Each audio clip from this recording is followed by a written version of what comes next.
Okay, Chair, we're live on YouTube, so I'll hand over to you to start the meeting. Thanks very much, Sarah. Good morning and welcome to the virtual meeting of the Property Working Panel on Thursday, the 8th of December. I'm your chair, Councillor Dan Ledger. I would also like to welcome anyone watching online via the live stream.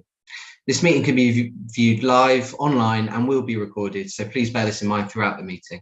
Therefore, may I remind colleagues to be careful with their language and that code of conduct applies throughout the meeting. We reserve the right to remove and disconnect any participant disrupting the meeting by whatever means. As this meeting is dependent on an internet connection and a power supply, in the event of a break in the internet connection or a power cut, please bear with us as we try to reconnect. If we're not able to reconnect in 15 minutes, this meeting will be adjourned and reconvened at a later date. Please check the committee page on our website for further details.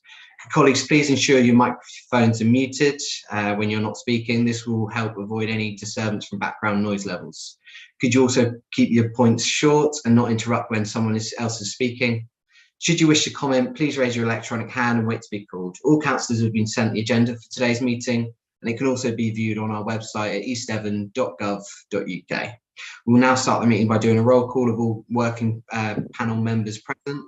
Can I ask you to please now unmute your microphone, and when you hear your name, please confirm by saying present. When you've confirmed you're present, please mute your microphone again. Over to you, Sarah, to do the roll call. Thank you. Councillor Allen, please. Yes, I'm present. Thank you. Thank you. Councillor Armstrong. Present. Thank you. Councillor Chapman. Councillor Desarim. Thank you, Sarah. Thank you.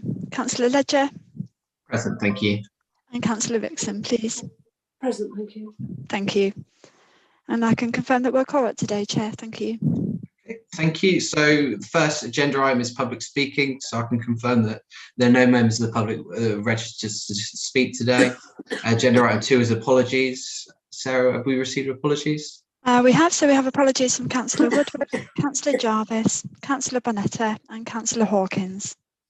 Thank you very much. Agenda item 3 are declarations of interest. Again, this will be done via a roll call. So when you hear your name, can you just state if you have any interest? Thank you. Councillor Allen, please. No, none to declare. Thank you. Councillor Armstrong. No, none, thank you. Thank you. Councillor Desarim. No declarations, thank you. Thank you. Councillor Ledger. None, thank you. Thank you. And Councillor Vixen, please. None, thank you. Thank you. And are there any other councillors in the meeting who need to declare an interest for any of the items on this agenda, please?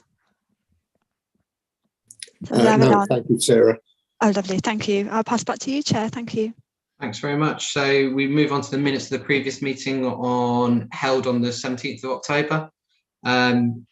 Does anyone have any comments on the minutes? Or are we happy just to move on? If I see no electronic hands raised, we'll take those as approved. Okay, so those are approved. So then we move into the actual agenda, and it's agenda item 5, Rough Sleeping Navigators presentation. I believe we have our Rough Sleeping Navigators here with us, and we'll start with a presentation from the Housing Solutions Manager, Andrew Mitchell. So Andrew, over to you. Thank you, Chair. I think we've got a presentation to put up if we can, please. I think Sarah, have you got one? Yeah, so my colleague Sarah Jenkins is going to operate the slides for you, Andrew. Yeah, thank you. Thank you.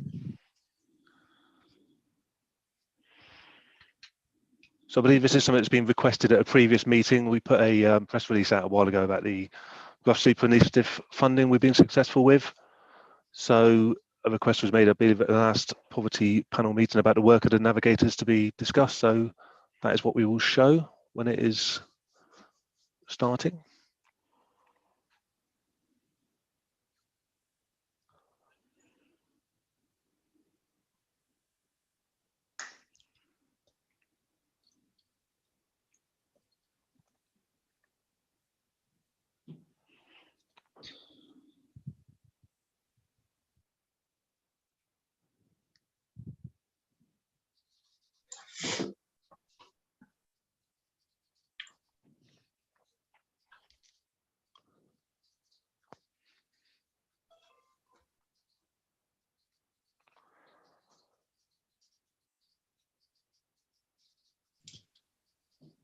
Sarah, can I just check? Are you okay with sharing the PowerPoint?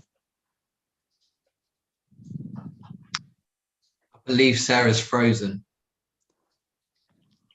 I'll see if I can share it. Andrew, if I make you co-host, are you happy to Yeah, of course. share it yourself? Yeah, sure. Let me try that. Just one moment, Okay. please.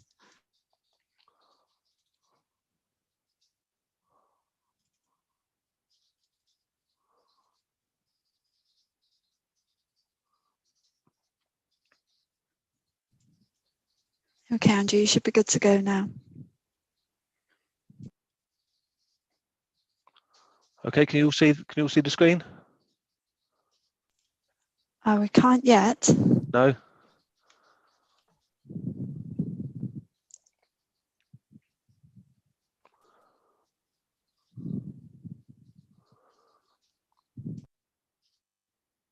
Okay, how can I show share screen? Right. Right, okay. Can Yes, anybody we can see it Yeah, now. see Yeah, that? thank you, Andrew. Okay, great. Okay. So there we are. So yeah, sorry for the delay. But yeah, here we are. So we've been asked to give an update on the work the navigators do, and I'll give a bit of, before handing over to the navigators themselves, give a couple of case studies and the personal aspect of the role. I'll talk about the work behind it. So the housing options team are the team responsible within the council for carrying out the homelessness service. So anyone that's homeless or threatened with homelessness will be dealt with by the housing options team.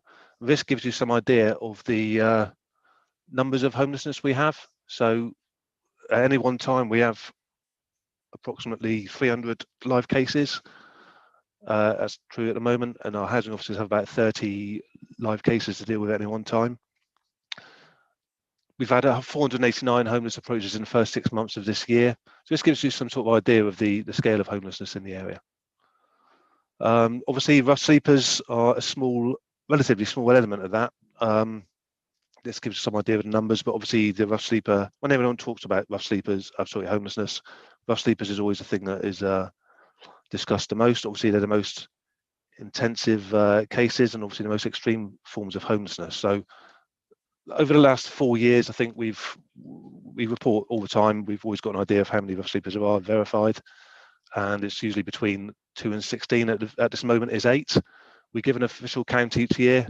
It's always done in November every year, and we have to do an estimate based on our knowledge and work with partners throughout the area. Sorry.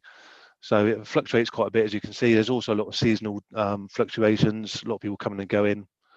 So that gives some sort of idea of the number. And as I said, there's 8 at the moment. To tackle rough sleeping, obviously the numbers would be much higher if we didn't have anything in place to tackle rough sleeping. So there is funding available from the government to specifically target rough sleeping. This is the 4th year of funding we've received money from the government, from the DLUHC. It is subject to a bidding process, so we have to put a bid in every year, explaining what we would do with the money and how we would target that money and the finances. At the moment, for the last few years, it's been done year on year, which is obviously not a bit disruptive, and it hasn't been. There's no consistency, but this year the funding is for 3 years, which is better. We've got a bit of stability. We can make a few longer term plans. So we've got £568,000 over the next 3 years to target rough sleeping. And through this money, we have 4 posts. So I'll talk through them briefly one by one. We have 1 housing first officer, we have 1 private sector liaison officer, and we have 2 rough sleeper navigators. So first of all, housing first. Housing first is this is a project which provides accommodation for former rough sleepers for which every other door is closed. So they've tried every other accommodation angle aspect and hasn't worked out, and they end up rough sleeping with no other options. So what happens within this scheme, it's fairly straightforward. We provide the accommodation, so we use one of our properties, and then the housing first officer provides really extensive wraparound support for those tenants. We have 7 at the moment. So this is a really good project, and it's something where provides an option for rough sleepers that wouldn't have options otherwise. It's to be quite clear. If the people who are accommodating through Housing First weren't accommodated through this project, they would be rough sleeping. And this provides greater stability and longer term aspirations for those former rough sleepers. And this just gives a diagram. This image just demonstrates the model. Housing First, permanent housing with support, and that is the basis, the premises of Housing First. So secondly, private sector liaison. So this is another post which got we've already got one existing private sector liaison officer within the team, and we've already got one private sector liaison officer within the team, and they are joined by another one which we fund through this scheme. So just 1 minute, sorry.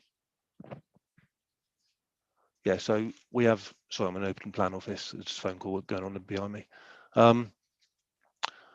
So we have this is some numbers of how many people were helped through the rent deposit and bond scheme into the private sector. Obviously, there's a lot of pressure on social housing, and we can't accommodate everybody we would like to accommodate from a homeless situation. So we have to use the private sector as well, which works really well. As you can see, 81 people were assisted last year, or 81 households rather, and 38 so far in the first 6 months of this year.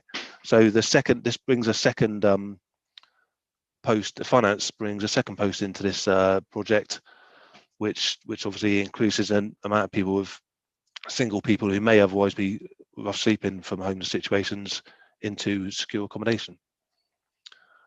And onto the rough sleeping navigators. You'll hear more from them in a moment, but this is a sort of summary of what work they do.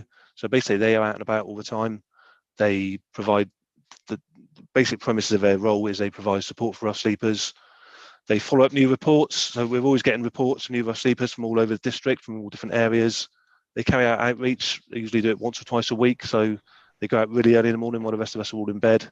They're out sort of 4 or 5 in the morning, checking up on these new reports, following up on existing rough sleepers, trying to work with them to bring them indoors. And these roles are really, what's critical within these roles is that they work with the community. So there's a lot of partnerships really key throughout the area. They've got really good relationships with, for example, the police, Young Devon, Open Door in Exmouth, Gateway in Sidmouth, and the Waffle House in Axminster. So we've got all the main areas covered. There's a lot of joint working with partners. To be quite clear, we couldn't do it without everyone else, but there's a really good effort amongst everyone working together to reduce rough sleeping. And the whole idea of the navigators is that they follow through cases from the very start right until a positive outcome is achieved. So they work them all the way through. And here's a bit of a brief summary of the positive outcomes that we've recorded over the last couple of years. So last year there were 40 positive outcomes, and there's been 22 in the first 6 months of this year. And to break down the main successes of those positive outcomes, 11 people were placed into supported accommodation last year, 9 this year. So that's projects specifically targeted to throughout the area, specifically targeted to help people from rough sleeping backgrounds or from homeless situations. 17 were assisted into the private sector last year from rough sleeping situations, 9 so far this year, and obviously some will go into social housing, so 10 last year, 3 so far this year. So it shows there's a wide range. We have to use all the accommodation available. It's not a question of everyone just going into social housing. So that's a very brief summary of the funding and what we're using it for. I'll pass you over to the more interesting aspect in a moment, obviously the case studies which will be presented by the rough sleeping navigators. But before I do, is there any questions on what I've said so far, or any of the information? Anyone? You've got an array of questions already, Andrew. An array of questions, okay. So we'll start with Councillor Rylance, please. Yes, sorry for arriving late. So my first question is, of the people who have not been placed in either private sector or social housing, where are they now?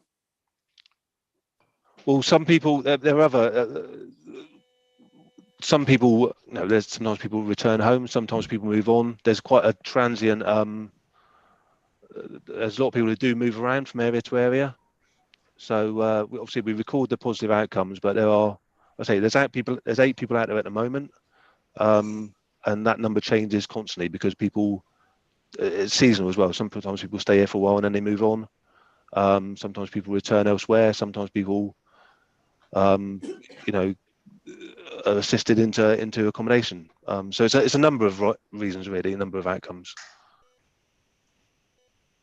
Thanks, Andrew. Councillor Rowland, you're next, please. Sorry, Dan, did you call my name then? Yeah. Oh, sorry.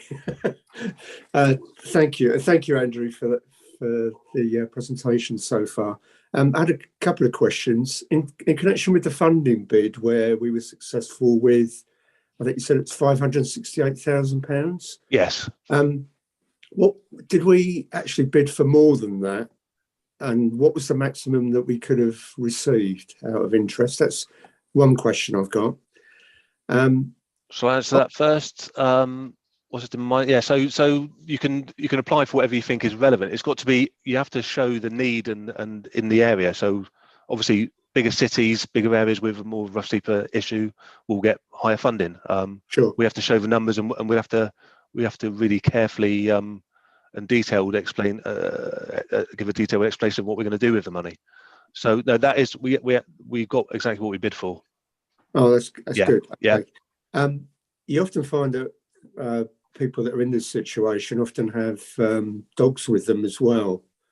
I'm just wondering how often that restricts the options for finding private sector accommodation, because quite often private sector rentals say no pets are allowed. So I'm just wondering how much of an issue that is that crops up from time to time. That is a real issue, yes. It as you say, it really prevents the options available because a lot of supported projects won't accept dogs, and a lot of our temporary accommodation won't accept dogs, and private sector may not as well. So yeah, it really does restrict. We can fully appreciate why people don't want to be parted from their dogs, and but there are some outcomes. I think maybe one of the case studies that they go through this afternoon, there was a recent case of somebody who was sleeping outside and would have been brought inside a lot sooner if it wasn't for having to find somewhere that would take the dog as well. But eventually they did find somewhere in the private sector that took the dog. So okay. there is a very recent case in our memory. Yes. Okay, thanks, Andrew. Thank you. And last question is, I expect you often find as well that people in this situation, despite being offered help, quite often refuse the help that's on offer. Sometimes, yeah. But this is where they keep persisting. There have been some instances where people have been out for a long time, and sometimes it takes a while to form that relationship and for someone to speak and say what they want out of everything. There are one or two that have been happy staying out a long time.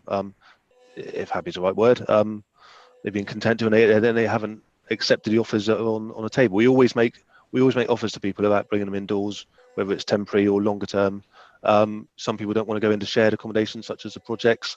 Some people do. So people have different intentions of where they want to end up and what they want to do. But yeah, right. Sometimes some people, there is an element of non-engagement.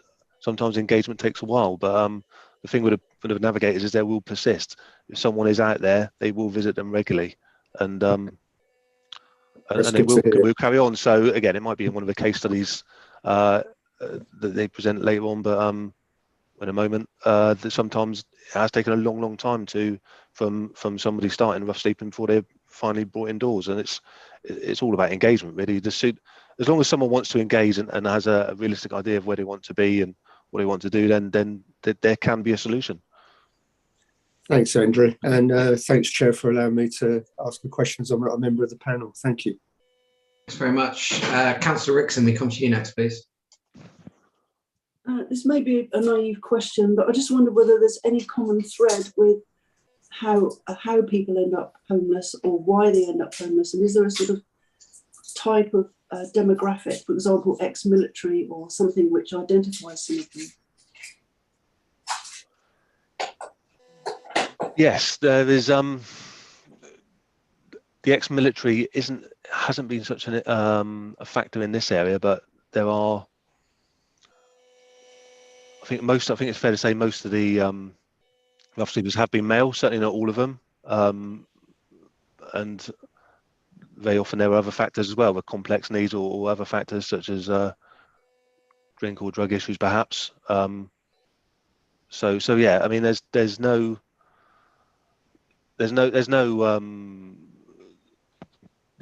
element of similarity, but there's nothing too specific to target. But this is why we look at prevention in the early stages. For example, as soon as we know someone's homeless or going to be threatened with homelessness, they have a relationship breakdown, or they're getting evicted from wherever they are, or they receive notice. That's when we can try and help them, for example, either into council accommodation, social housing, or the private sector. So we do try and do a lot of upstream work. As soon as we know someone's homeless and we know about them, then great. Very often with the rough sleepers, that's the first we've heard of them. We have a report, we go out to them, but we haven't known about them before. It's someone from either who's moved from out of area or hasn't approached our service, or we haven't known about. So yeah, it's a number of reasons, but the bottom line is, as soon as we know about someone's potential homelessness, we can take action to try and prevent them rough sleeping, which is our first port of call. Thank you for that. Thank you. Okay. Yeah, thank you. Thanks, Andrew. Councillor Armstrong, over to you, please. Well, thank you, Chair. Yeah, it's just following on from what Eleanor said, and then Jack asked the question that I was going to say about people, where are those who aren't accommodated? And I was just going to say that one of the things that hadn't been mentioned until Jack asked the question was about the fact that not everybody, it's a very few apparently, isn't it, Andrew? Yes, it is, yeah. Not everybody, wants to engage, and so it can be a long road for those people. And it's really good that the navigators keep on trying to help people. But there's only so much that you can do. You can take a horse to water, but you can't make them drink necessarily. So so there were good questions, those, and I was interested in the dog issue as well. Which hadn't struck me before, actually, but it's a good question, and I just wonder what happens if accommodation can't be found for those people with dogs. What happens to the dogs? Are they sort of taken away, or they just don't get accommodated, presumably, at that point? I mean, the bottom line is we will keep trying, and our navigators will keep trying to find somewhere that will accept dogs. We don't expect anyone to be separated, and if people have a real bond with their dog, as happens, we know that happens, then we'll make sure that we keep going until we find somewhere that will accept dogs. Yeah, well, that's good. That's really good. Yeah, thank you. Okay, thanks a lot, then, Chair. That's all I wanted to say. Thank you. Thank you. Andrew, do you think you could just cover off the obligations on the council with regards to, obviously, with it getting colder now, and with freezing temperatures outside, and what the obligations are of the council with regard to housing? Yeah, so it's called SWEP, which is Severe Weather Emergency Protocol, and it's called when it's 0 degrees or less for 3 nights consecutive. And in those circumstances, we will contact all of our sleepers who are out there and offer them temporary accommodation, which is usually bed and breakfast or holiday let, whatever is available, should they wish to engage. So SWEP is in operation at the moment, I do believe, because it is freezing weather. So yeah, those measures are taken, and it's when it's called, we will make contact with the people we know who are out there sleeping, who are engaging with us, offering them a temporary respite. But the really good thing is, as well, once they're in, then we will work really hard to make sure they don't get back again. We can work with them to try and address their situation and to try and move them on somewhere more suitable. Sometimes it really does kickstart the positive process. Thanks very much, Andrew. Thank you. Councillor Allen, we'll come to you next. Thank you very much. I am just wondering if you could go into something that might be at a tangent, but how do we prevent homelessness when a family has been served a Section 121 notice to leave their existing accommodation?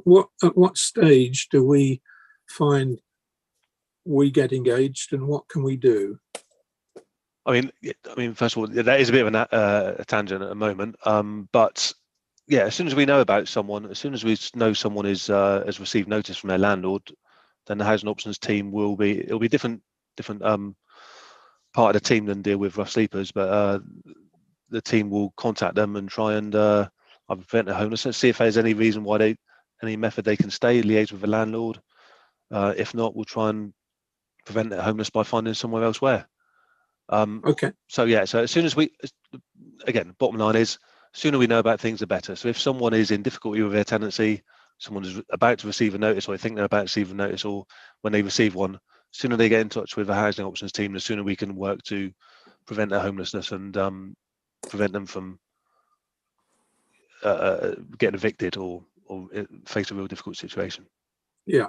Second question is, if somebody is sofa surfing because they are a young person and fallen out with their family, at what stage do they get considered homeless because they've got to move? They have no permanent abode.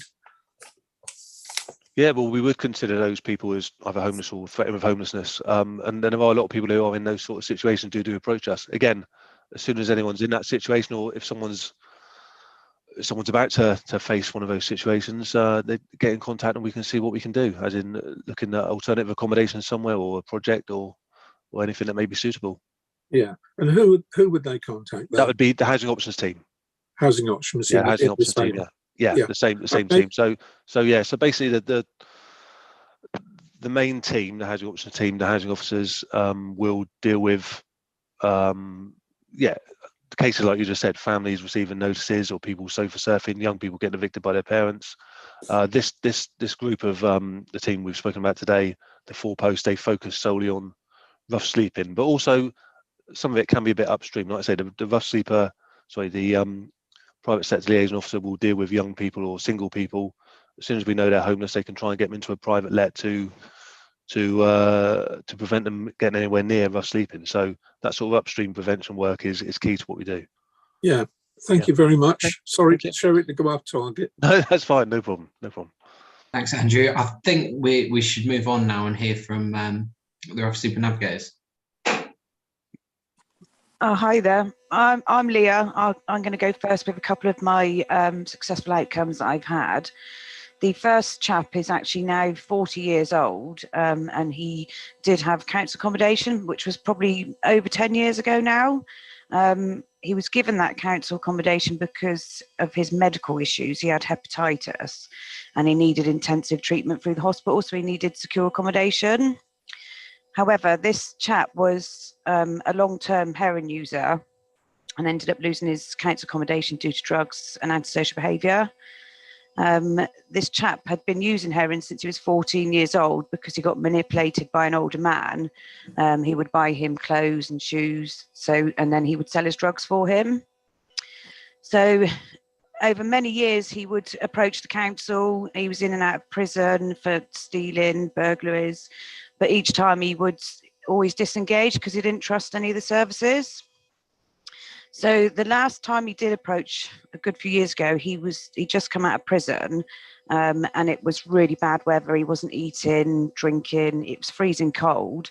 So we managed to get him in temporary accommodation under SWEP, which was what Andrew was talking about earlier, this severe weather emergency protocol.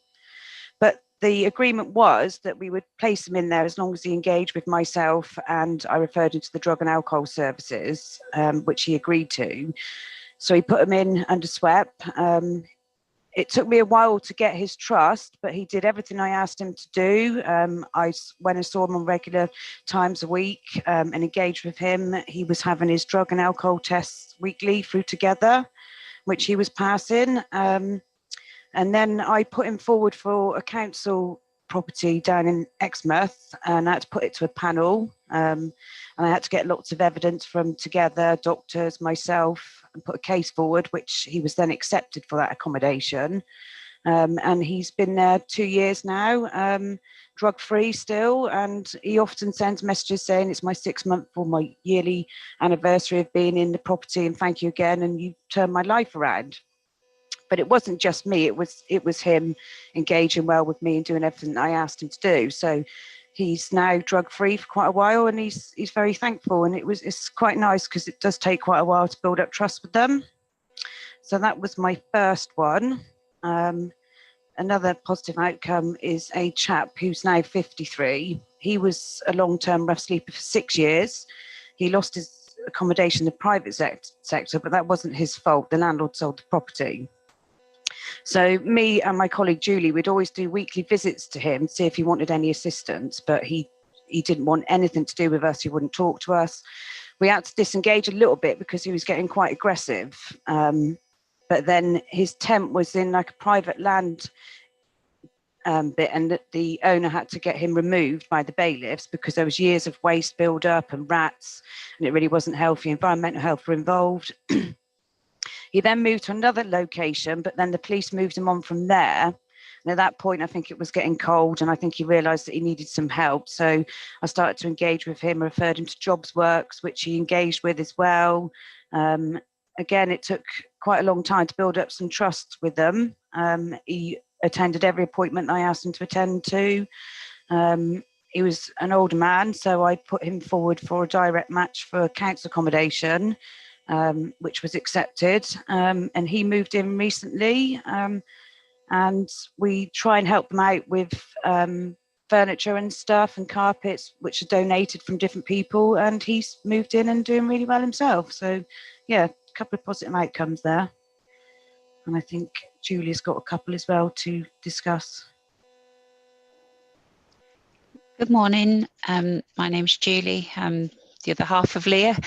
And I've brought along a few case studies for you this morning.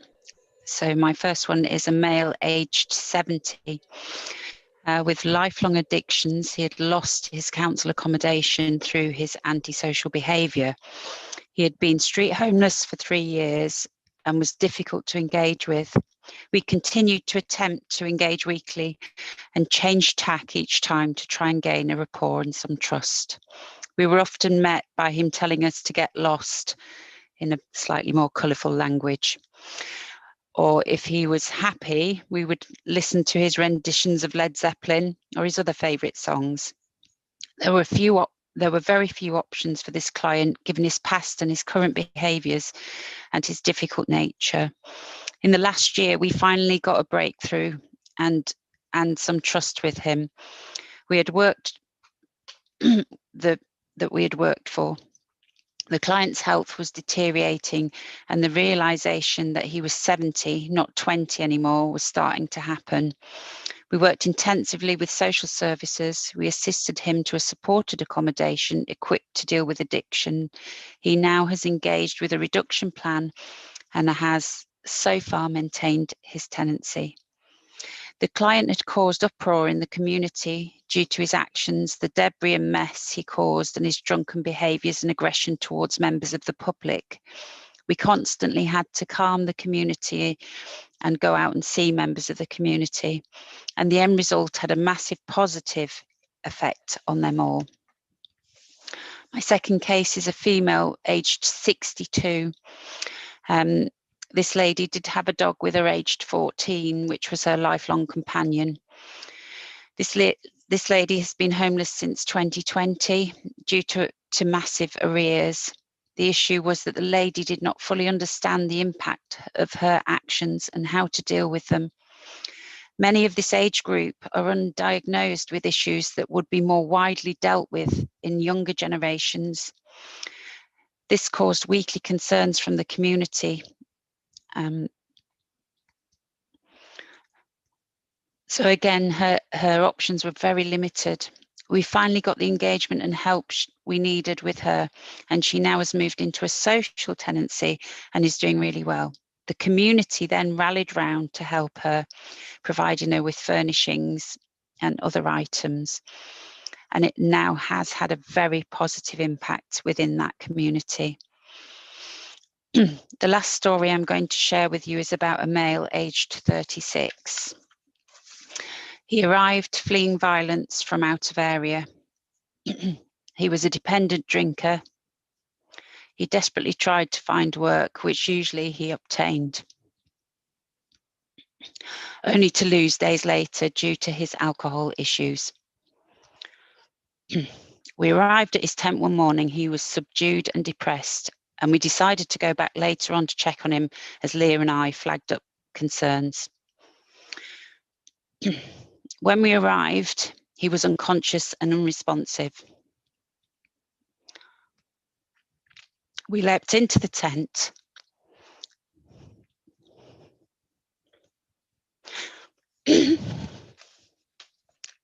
My apologies.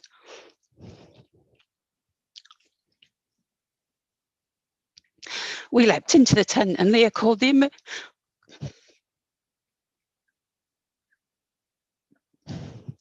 I am so sorry, please give me a minute.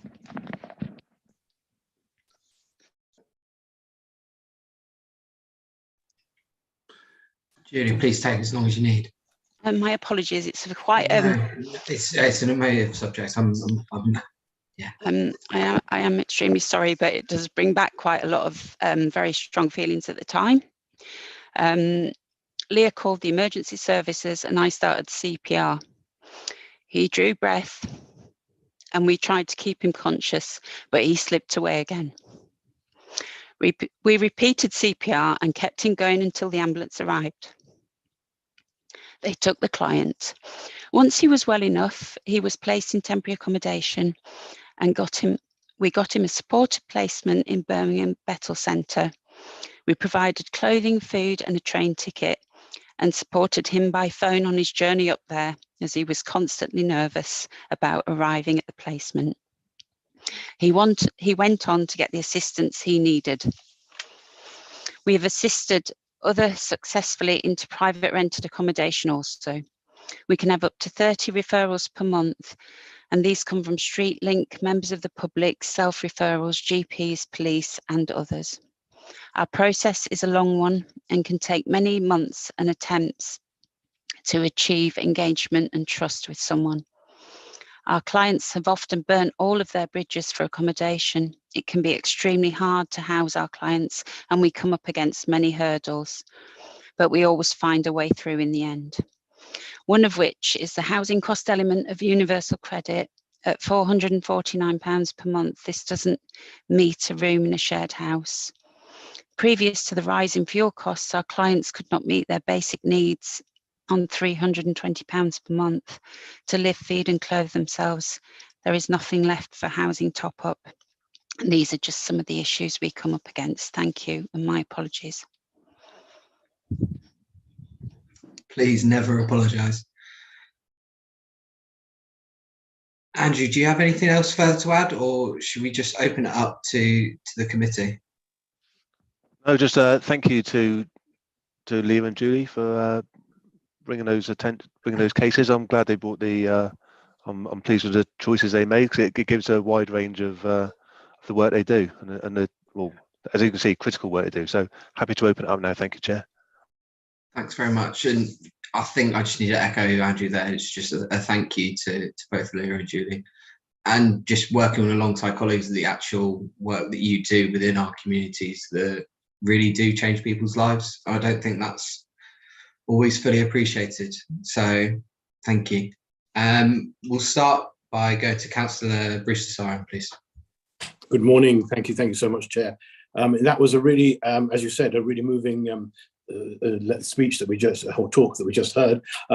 And I'm just thinking that when you said about the main issue of universal credit costs, I wonder whether this panel could make any recommendations to the council, as we did most successfully last night, about lobbying for some form of increase to universal credit, or at least allowing the housing part of the universal credit, well, the money spent on housing should be increased somehow. So I don't know if we can put some form of words together to say that we obviously have expressed our concerns at this meeting, and because one of the key problems identified is that of universal credit, and I certainly would welcome an increase if it's going to be put to such good uses as we've just heard on that talk just now. So anyway, thank you, Chair. I'll leave it with others to come forward with other suggestions. Thanks very much, Councillor. Does any officer have any comments to make on that, or is it just happy to note it and we'll move on to the next speaker? Okay, we'll move on to Councillor Allen, please. Thanks, Chair. I just want to express my grateful appreciation to Leah and Julie. I mean, the emotional pressure that you must be under must be incredible. And I just hope that you have all the emotional support and training in conflict reduction and even first aid and CPR that you need. But if you don't, for heaven's sake, ask for it, because I think you're doing a fantastic job. Thank you very much. Oh, thank you. I really appreciate that. But I have to say our managers are very supportive, and me and Julie really support each other as well, so which is really good. We've got a really good working relationship, and I hope Julie would say the same. Absolutely. We even out of work, we constantly support each other because it can be emotional and difficult, and that can trail into your home life after. So we're always around for each other. And as Leah said there, we have a fantastic manager support and in Andrew and Danny, and yeah, we feel very supported there. Thank you. Councillor Rylance, over to you, please. Thank you. Just a quick one. Thank you so much for caring so much about people. And I can understand it must take a toll on your personal life. And I'm just wondering, do you feel like you have enough access to counselling and things that you need, because you are going to be dealing with traumatic things sometimes. And I'm just wondering whether maybe you need extra support for yourselves that you're maybe not getting at the moment. We've both been asked this several times. And generally for both of us, we have got access to an employee work support counselling that we can access if we need to, but we generally do use each other as support, and that helps because we're both so meshed within a case, so we both understand fully. It is very difficult when we come away from someone who's expressing extreme depression or suicidal thoughts. And being able to speak to each other and decide the best course of action, quick thinking on our feet, usually ends up with a positive outcome. Thank you. I don't see any other hands raised, so just again, can I just thank you guys for coming along today and sharing the stories that you have. I think it just brings it home and makes it all a lot more real to the membership, so they can actually appreciate the work that you do. John, you have your hand up. I think you want to come in at this point. Thanks, Chair. Just to add really to your comments, as a service and as a council, we're really proud of these guys. They do really difficult, tough work, as has just been illustrated by the case studies. Often goes on under the radar or largely unnoticed, this work, and we have some really good outcomes quite often, but very often that's following really persistent interventions for people that often don't want to be helped at first, as you've heard, and perhaps it's something we should draw to attention of perhaps Cabinet and the wider council bit more often, and we can use those case studies, and just ask the guys to keep up the excellent work. Thank you. Not agree more. Thanks, John. So we'll move on to the next agenda item, which is Breathing Spaces Scheme, and it's an update from Libby Jarrett. Libby, top that. Well, I can't actually. I'd have preferred not to have followed, but yeah, no, echo everything that's been said.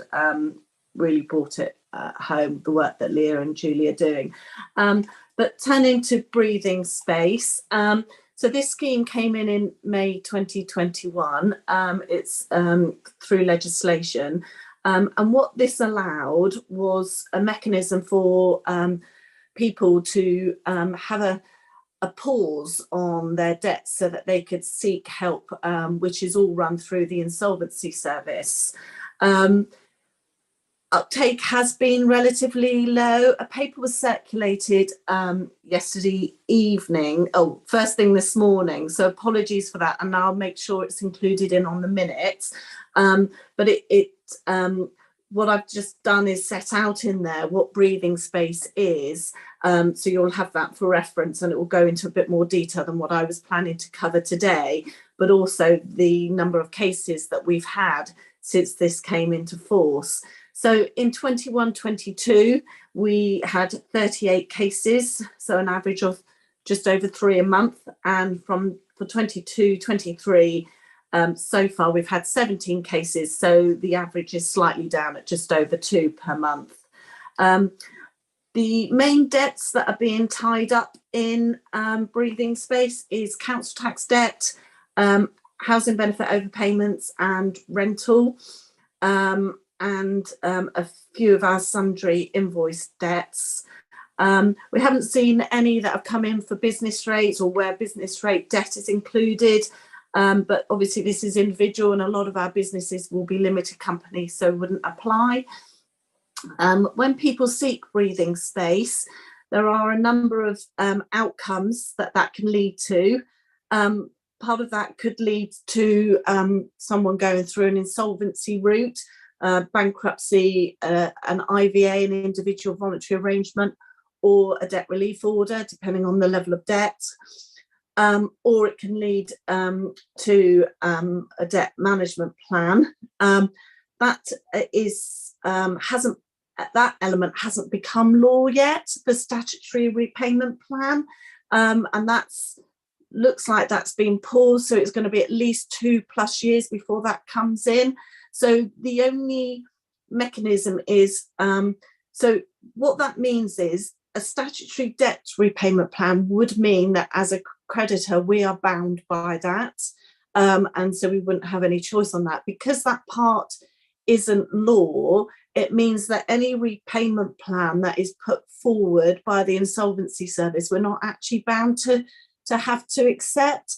And so although we've not actually had any that have come in under that route, so primarily a lot of the breathing people have gone through the breathing space, haven't then followed through with any sort of follow-on action, and they haven't actually led to arrangements, or they've gone through some of the other routes. So what we're wanting to do is understand whether, because I'm not sure whether those debts are still then a problem, and all they've done is just given themselves 2 months breathing space, but haven't actually used that time in order to address their debts, or whether they've gone through the insolvency service. So we will be looking in terms of obtaining sort of a bankruptcy or a debt relief order. So we're going to do some follow-up work to understand what some of those outcomes are, but on the face of it, it looks like they're not actually leading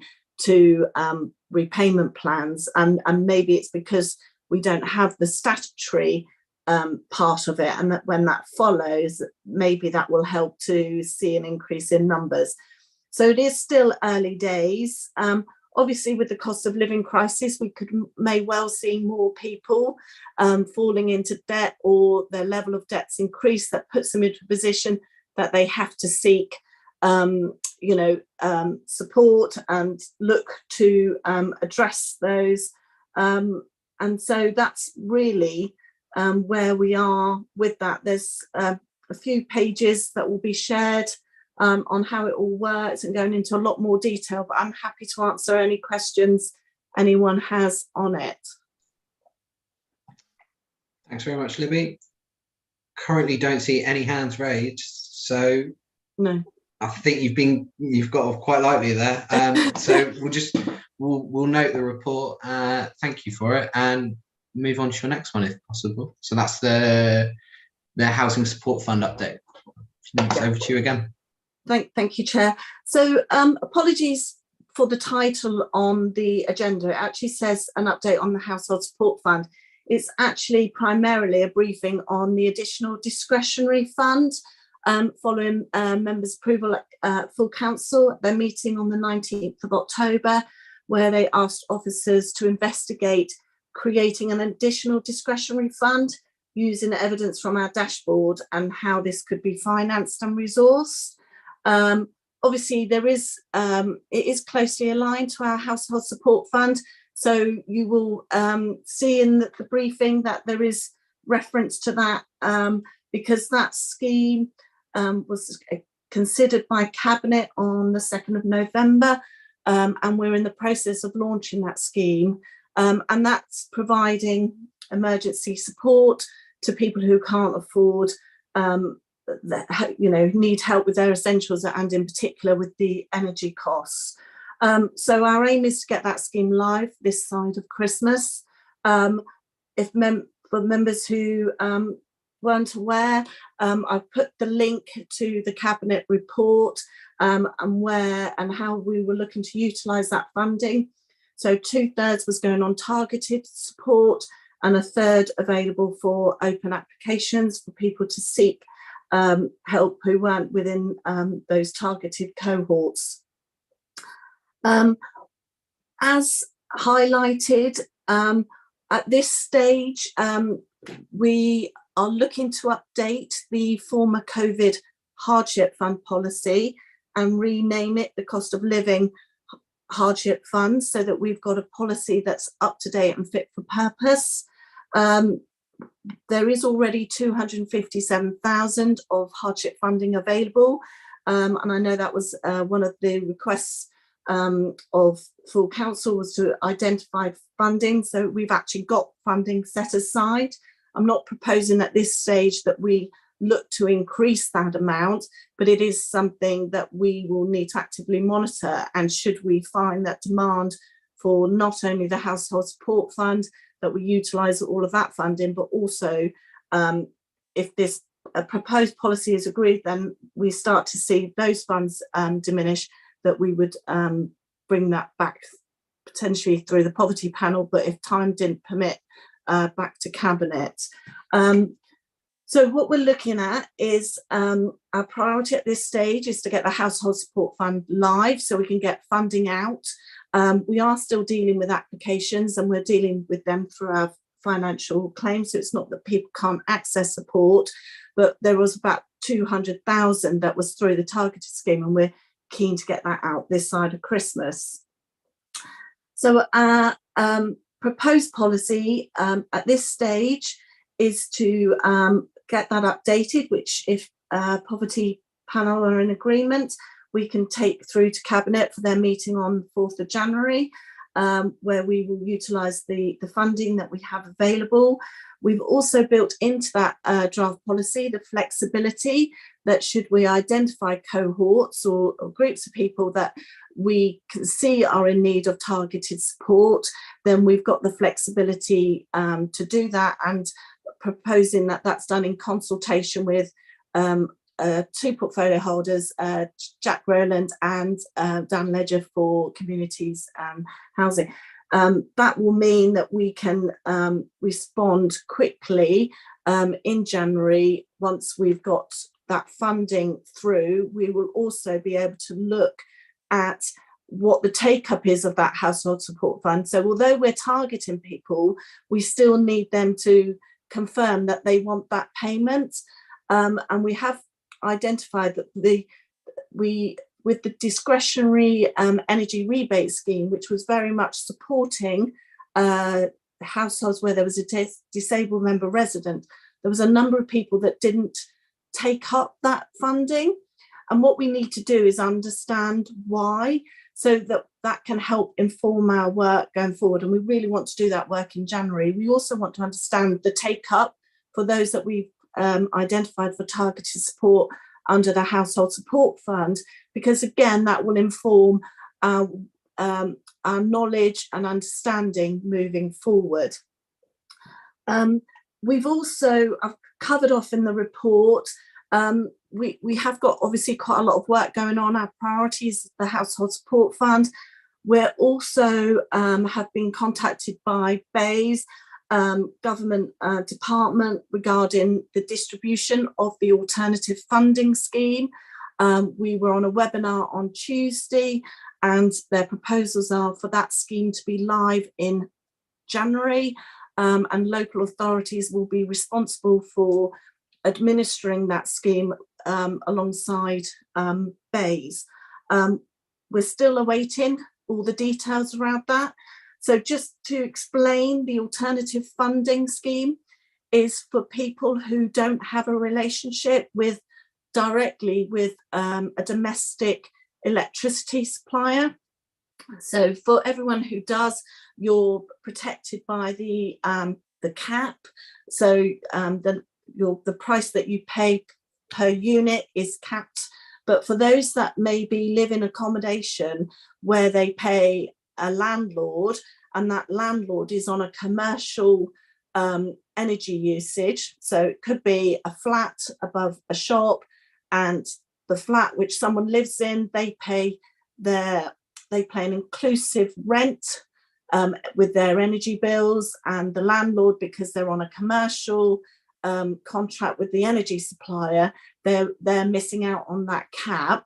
And this alternative funding will be a scheme available for those people where they'll be able to evidence that they have a cost within their sort of tenancy agreement or license, and the property hasn't benefited under the current scheme. So there's a number of verifications that part of that scheme, then they will be entitled to claim a £400 payment. So it's estimated that nationally there's 1 million households. We haven't got any data on what that looks like within East Devon. But again, this is a scheme that's going to have to be delivered at pace. And so we need to prioritise getting that live. We've also got changes to our council tax reduction scheme. Again, that supports low-income households, and that's in order to get that scheme finalised. Consultation on that finishes next week, and our priority will be to get that through the recommended final scheme to be presented back through to Cabinet again in the January meeting. And once we've got those through, we can then start really looking in detail in relation to the cost of living hardship fund if the poverty panel members agree to that approach. We will also, as said earlier, we'll have that understanding of the take up, so we'll be able to have the time to really assess that and determine whether there are further targeted groups that we need to be supporting through that discretionary fund. We'll also have an understanding of how much funding we'll have left in the household support fund. That is time limited, so if we don't spend it before the 31st of March, it will have to be returned. So our priority will always be to utilise that funding first before we use our own discretionary fund. And also, we also like to tap into other funds that other organisations have. A lot of the energy companies have set aside schemes for emergency support. So again, we would want to use their schemes as well to make sure that we can maximise the support that we can give to our residents in East Devon. So I'm happy to answer any questions. The final thing is we will be doing a full equalities impact assessment as part of presenting that's the proposed scheme to Cabinet if poverty panel members agree to this approach. Thank you. Thanks very much for that, Libby. We'll start by going to our community development worker, Victoria Robinson. Hello, thank you. Can we please put something together, a social media post about the Household Support Fund, because I can get right down into little local groups with that, and also we could put some flyers in our community centres, that kind of thing, so that we are directly targeting, you know, as low down as we can to get the word out. And I've already sent a message to our other community development workers about that and the need that the fact that it needs to be spent quickly. My other point was going to be that the non-domestic electricity funding will also go to people in mobile homes and on boats and in caravans and that kind of thing. Do we have an understanding of how many people there are living that way in East Devon? Because obviously at the moment they're going to need a lot of gas heating, and gas has gone through the roof as well, but they're not going to get the funding until after Christmas. Thank you. Thank you. Yeah, Libby, feel free to jump okay. in. Yeah, no, the first one, absolutely. In terms of getting word out, just to say the team are actively, the financial resilience officers are out in the community an awful lot working with our partner organisations. We also have a lot of trusted partners set up within our system so that they can directly refer people in. So they're working with the food banks, the autism and ADHD team, children and families for Mid Devon and East Devon, Citizens Advice, numerous teams within Devon County, the sensory team, the Reaching for Independence team, Exeter Community Energy, Exmouth Friends in Need, Gateway and Sidmouth, social services, charity workers, Honiton Community College, Live West, Motive Southwest, voluntary sector. Sharon's done a talk with all the voluntary sector, Sidmouth College, Waffle, lots of schools,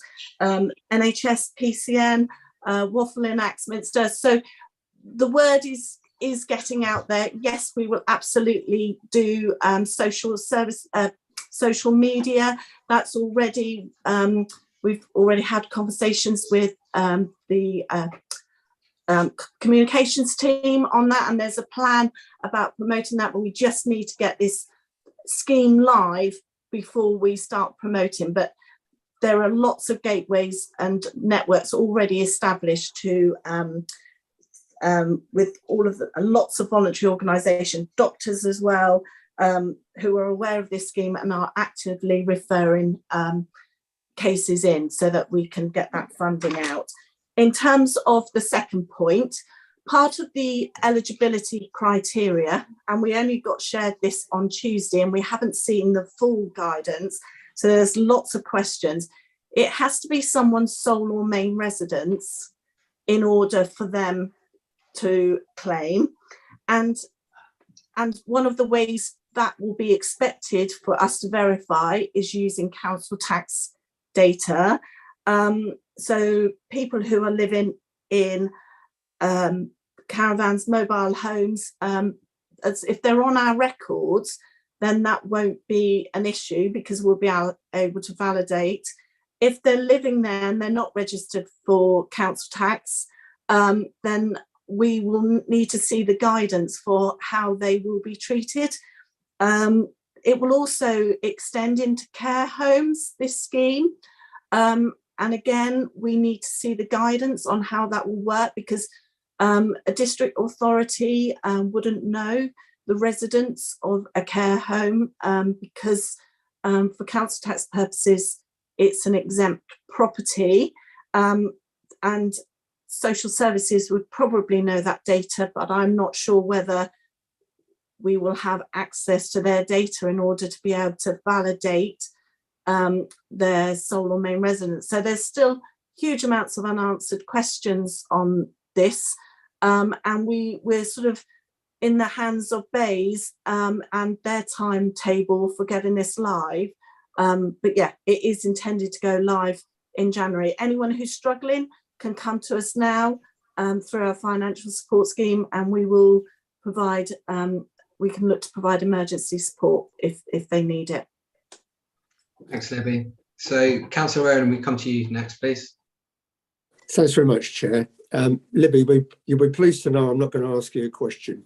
It's an observation, and I also wanted to say a huge thank you for everything you and your team do in this arena, because you know from our regular meetings the level of scope of what work is that you're involved in is very wide, and there's the challenges that have been given by these numerous schemes that have been coming through over the last couple of years. It's just added to the workload, so a huge thank you.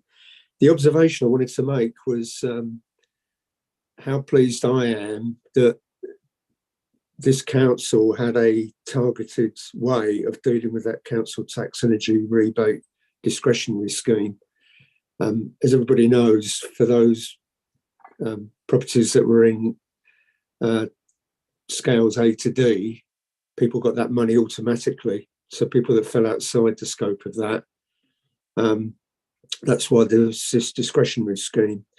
And the observation I wanted to make was in another council 250 miles away from here, I was talking to a relative yesterday who just in the last few days received notification that they were receiving a discretionary payment, but it was obviously being made across the board and it totaled £30. So they'd just taken a decision just to automatically give out that discretionary money without any targeting at all on it. So I think the approach that we've taken is really to be applauded. So thank you, Libby. Thanks very much, Councillor Rowland. Councillor Simon, come to you next, please. Yeah, thank you, Chair. Just a very quick one. I echo the thanks to Libby and her team. And in point 5, para 5 of the report, you said that some households didn't receive or didn't want to receive the money. Is there any? Did they give any specific reasons why they didn't want it? And would this help out in our poverty strategies to find out actually what people are wanting to have with poverty? Because you said although we received a good number of applications, we found that there are a number of residents that didn't want the funding. So I wonder if you could elaborate further on that, Libby. Thank you so much. Thank you. Yes, happy to do that, Chair. Yes, that's the bit of work that we need to understand, is the reasons why, because that can help inform our work going forward, and in particular with the discretionary fund on how we utilise that. So is it that there's a sort of fear factor, or they feel that there are more deserving causes, and therefore don't feel that they want to take it? So that's some of the work that we now need to turn to, which we will start to do in January once we've got the Household Support Fund live. Because again, we're targeting households there, and if we don't get that sort of take up, we need to understand why. So we will be doing that piece of work, Councillor Desarum, and I'm happy to report back at a subsequent poverty panel meeting if that helps. It's something we need to understand as officers, because in order to shape future policies and understanding some of the barriers or reasons why people might not be wanting to take it up when they've been targeted. Thank you. Thank you. Thanks, Libby. Councillor Allen, over to you, please. Thank you very much. I mean, I'm full of admiration for all the work that Libby has organised. I'm grateful for Jack and the Cabinet for providing funding for it. And I think that the financial resilience officers are doing a superb job. So I think that the council is doing a large number of things that are absolutely worth applauding, and I doubt whether people know enough about it, which is a shame. So no wonder Vicky's comment about social media. With regard to something that I keep referring, how do we deal with old age pensioners on pension credit who come in asking for help and they're disabled? You know that I'm very keen on making sure that disabled people are considered, because they may not be able to cope. It's not just a question of heating, it's often a question of utility, raising their beds, raising their chairs, things like that, which other people just simply don't have. So how would that work? Somebody comes in, they're an old age pensioner, they're on credit. What happens? I'm happy to answer. So for those that are on pension credit, they are going to get extra support through the cost of living payment from the government support schemes. And there is details about that scheme with it that were included as part of the Household Support Fund policy, which I provided you that link to that report to went to Cabinet. And then obviously if they're registered disabled, they would have got the additional payment as well, or and on pension credit they would have got the £650 payment, and that would have been automatically paid out. If someone through a telephone application, we would be able to deal with them that way. But you know, one of the important is often these people are maybe linking in with some of the voluntary groups, and so having that network and raising that awareness so that people who are identified through them that are referred in. One of the issues we've been in discussion with, and I think I actually made reference to it within the report on the Household Support Fund that went to Cabinet members, is often the people who are just sitting slightly above those thresholds. So they're pensioner and they may be earning £10 more a week through a private pension that's just tipped them out of that pension credit threshold. And actually they don't then get any of that additional funding. And it's those that we've identified as a cohort that we need to really try and promote and make aware. Often they're quite proud people. They don't want to take. It's sort of, you know, goes sort of a bit against their grain, and it's an issue that I think has been flagged up with the Department for Work and Pensions, that there is a lot of pensioners that aren't accessing their entitlements, and it's something that we, you know, is on our radar, and it's something that we recognise that we need to do more work over in sort of promoting and making awareness that there is support out there for people to claim help. That would apply also to our council tax reduction scheme. You know, take up on that had we were seeing was going down. So again, about raising awareness of that. So I think it is an issue. It's something the government recognises as well, about that pension regarding pensioners not necessarily wanting to claim, and it's trying to destigmatise that from being a barrier. And obviously we would help people over the phone. We would do telephone applications. We would see them in person if they needed that support. Thanks very much, Libby. Could I come back on a second question? Chair, is that all right? Yeah, of course. Okay. The other group are working age, but not able to work, disabled people. And the more I talk to the team, the more I talk to you, Libby, the more I'm aware how complex all of these things are.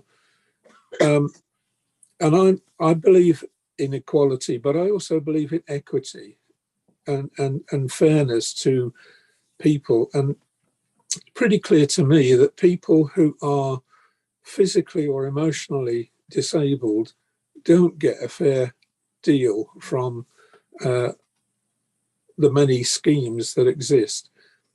So my question really is, if you're dealing with somebody who's physically or emotionally not able to work, and particularly have limited ability to move around, and they're young enough, what happens then in amongst the various schemes?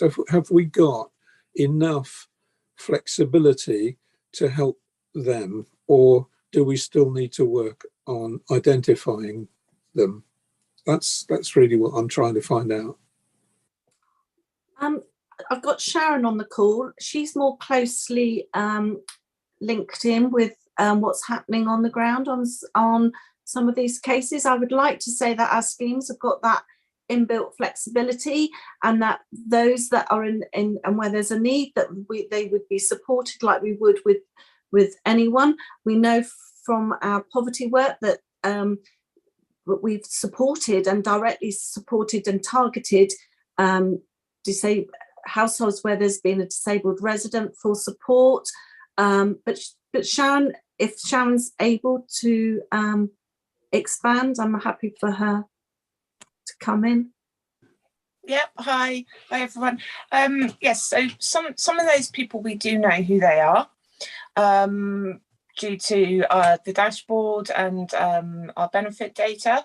other people, we don't know who they are unless they're referred in to us. So I think we've still got, we do still have some work to do on identifying more people, and that will be worked through working with our partners as well. But mostly we try to, I suppose, through the energy rebate, the discretionary scheme, that was an area through using our dashboard. We identified that those were the groups that were coming to us mainly for a lot of extra help. So that's why we targeted support at that group particularly, and that's where the vast majority of that funding went. So we will always try, we always know that that's a group that we particularly need to help, really. And we will continue to carry on trying to identify those that we're missing. Okay. Hopefully that answers. Thanks, Sharon. Thanks, Libby. So, can I ask a third question, and then I'll stop? Okay, Councillor Allen, last question. Yeah. Could I just ask about access to the school board?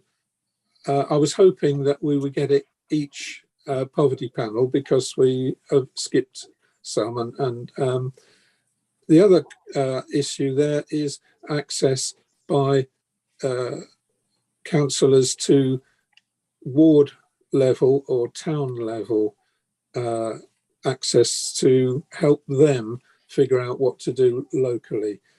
Councillors often are not either as able to work through these issues, but we do need to actually understand what the local issues are. Thank you very much. Yeah, if you could, Libby, that'd be great. Yeah, so we're still waiting for an upgrade, and this is will be via Strata, and this will be across the 3 councils for an upgrade to Power BI. That will allow us to create a public-facing element of the dashboard, and then we will be able to automatically have that certain amounts of data available. Obviously, data that we can publish. We are in the process, or have started work on creating something for members, and so I'm happy as an interim for the next poverty panel meeting is to present what we could provide until we've got that upgrade sorted, and once we've got a public facing, we've just had to pause some of the work around the poverty, sort of the ongoing development of that dashboard, because we've been needing to do data crunching for the household support fund, for the council tax reduction scheme. We've got the tax base. All these things are all needing resources that have meant we've had to pause that work. So yeah, we can hopefully pick that back up again in January as well. Perfect, thank you. So I'll just move from the chair that we endorse the report and yeah, approve it towards Cabinet. Sarah, can we take that to a vote, please, the committee members? Yes, certainly. Sorry, beg your pardon. So if members could please vote using their green ticks and red crosses, or raise your electronic hand to abstain. So Chair, we have 6 green ticks in favour. Thanks very much. Our last agenda item for today is on food poverty, and we are due a short report from Victoria Robinson, our community development worker. So it's over to you, Victoria. Thank you. I was asked to report on a meeting of the food providers, which we had in September. We had a discussion in the WhatsApp group that I have for food providers in the last couple of weeks. So I thought I would just preempt what I'm going to say with what they said in that discussion. It came from Citizens Advice, who said we've seen a slow but persistent rise in the number of people asking for food vouchers, and asking whether the food providers could cope if they just kept referring them through. Ottery Larder are struggling to meet demand because they've had a 50% increase in clients and a 50% decrease in the food that they're getting, and the food that the larder is getting is coming from waste food at the end of the day from supermarkets, and from the wholesale level food that we bring down from Bristol through FareShare to Honiton, which is then distributed to various people. Sid Valley Food Bank said that they haven't got a problem getting food, but they've had a 120% increase on this time last year, which is 45 households a week and growing. They are looking at getting extra space. They've put in planning permission for a large shed to save more food. And the lady there said, it's the organisation of everything that's becoming almost a full-time job for me at the moment. Broadcliffe highlighted it very simply. Number one, numbers are increasing. They've got a 10% rise each week for the last month. Donations, frequency and quality are decreasing. And there's a competition for short date food schemes. So that's the end of the day supermarket stuff with Too Good To Go, Olio, and even between the food providers themselves, because there isn't enough food to support the client base that they've grown up. There is now food providers going to other towns and taking slots that have been used by food providers that I work with for years, and it's causing a little bit of consternation in the group. Seaton Food Save said they have increased food numbers and decreased supplies, and they'd gone to FareShare to try and join the group of providers who get food through us from Bristol on a Wednesday, and FareShare have said that they haven't got the capacity to take on any more members at the moment. So that was the update of the situation. And in our meeting, we talked about how the food providers could best work together, but also I asked how EDDC could best help them through the winter crisis. And they said networking, sharing resources, ideas, good practice, which is what we're trying to do through the food providers meetings already. To help challenge those organisations that are working in isolation and bring more people in to this group, to find alternative sources of donations. So we're looking at trying to, and Sidmouth are already doing this, getting waste food from hotels and cafes at the end of the day. So if we could help work on that on a district-wide scale, to engage with farmers and organisations like that, perhaps build a network of farms for volunteers to glean, which then could be given to food banks and food providers, and to formalise the way these groups work and support each other, which is something I have shied away from doing because I don't want the council to be dictating in any way how these groups should work together. What I wanted to do was bring them together and then let them lead, but there was a suggestion that we should do that, and to help find volunteers and to manage them.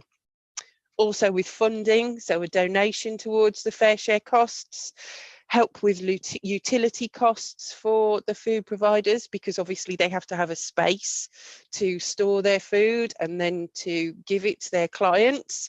So perhaps we could help with that.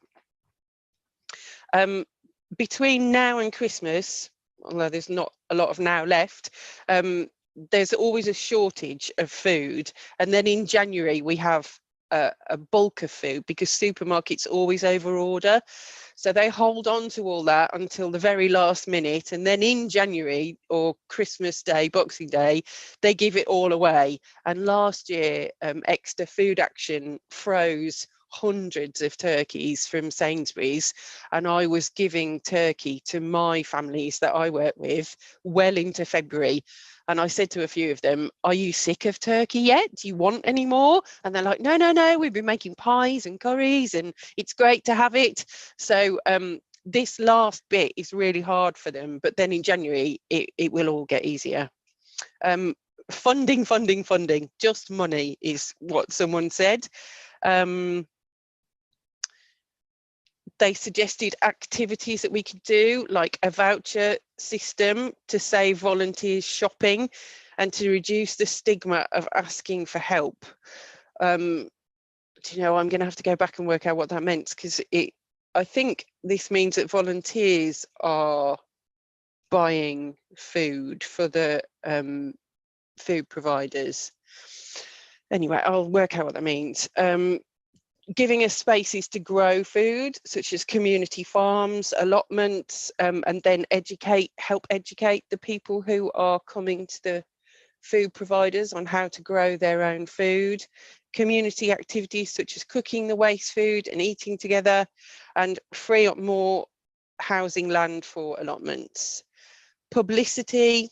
There was a suggestion we could create a leaflet to remove the stigma from food banks, so putting out on our comms that there is no stigma attached to asking for support, which is, you know, something Libby has just been talking about, and talking about the difference between a food bank and a community larder, in that community larder is often more focused on reducing food waste. So again, there's less stigma, you're helping the environment, you're stopping this food being thrown away, do go along and take the food.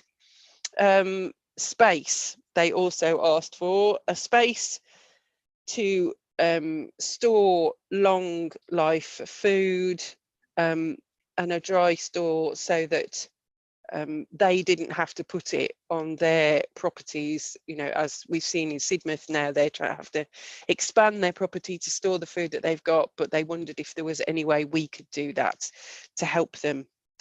So that is my update, a brief overview of what the food providers feel we could do to help and what the situation's looking like on the ground at the moment. Thanks very much for that, Victoria. I'll bring John in a second, but I think what might be really helpful, and I don't want to put words into John's mouth, but I think he's probably going to suggest it, is that you might work together and possibly bring a report that actually encapsulates these recommendations to Cabinet, so that we can actually look at them in the round and see what help we can actually deliver. But John, I'll hand over to you. Thank you, Chair. Yeah, very similar thoughts, really. What Victoria outlined would be a really useful action plan to kind of build on the already, you know, the base and the framework that she's put in place has been fabulous. I didn't capture all of those, and I'm not sure whether Sarah was able. So I think I'll ask Victoria to list those, and yeah, we'll come back. And many, I think we can find a way of implementing. So yeah, brilliant way of building on what is already a really valuable scheme for so many families. Come back with that, Chair, next meeting. Perfect, thank you. Councillor Simon, over to you. Thank you. Thank you very much, Chair. Victoria, I think that was a fabulous and informative talk. And I just wondered whether you'd made groups available to know that I read that there is a grant which is available from the Prince of Wales's charitable funds, because I note that he made a donation of white goods to various food banks. And I think he did a considerable number. I think it was 800 fridges and freezers, because I know you were talking about storage of food and things like this, and clearly white goods are necessary. I wonder whether that's something you might be able to look into, Victoria, seeing or getting the other groups to see whether they could look into getting grants for these sort of projects. I wonder if that would be helpful. Anyway, I'll leave it there. Thank you, Chair. Thank you.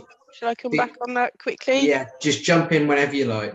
If you can send me that link, that would be great. Yes, please. I do. If I get any information on funding, I've got an email list which is wider than the food provider WhatsApp that we've got, and I send it out straight away to help them with any support possible.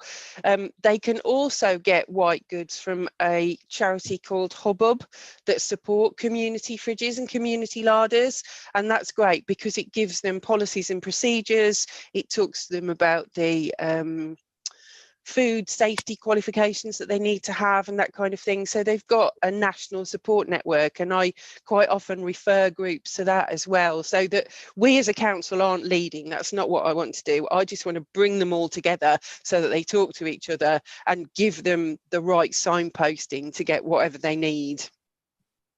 Thank you. Thank you, Victoria. Thanks very much. Councillor Allen, over to you, please.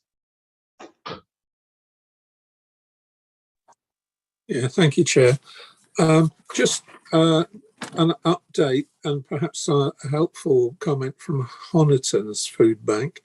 there are two elements to the Honiton approach. One is through Jake Bonetta's food share system, which is the fresh food and the cooking, and our other approach through the food bank that's run by the church that has now become an independent food bank. I'll just comment on that one.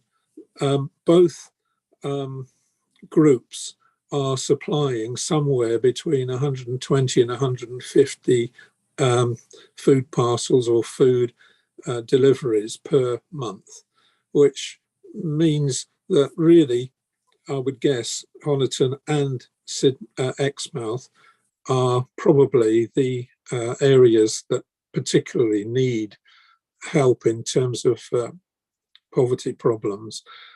44% of the people we help are from families and 32% are single, and out of the 34% left, they're couples.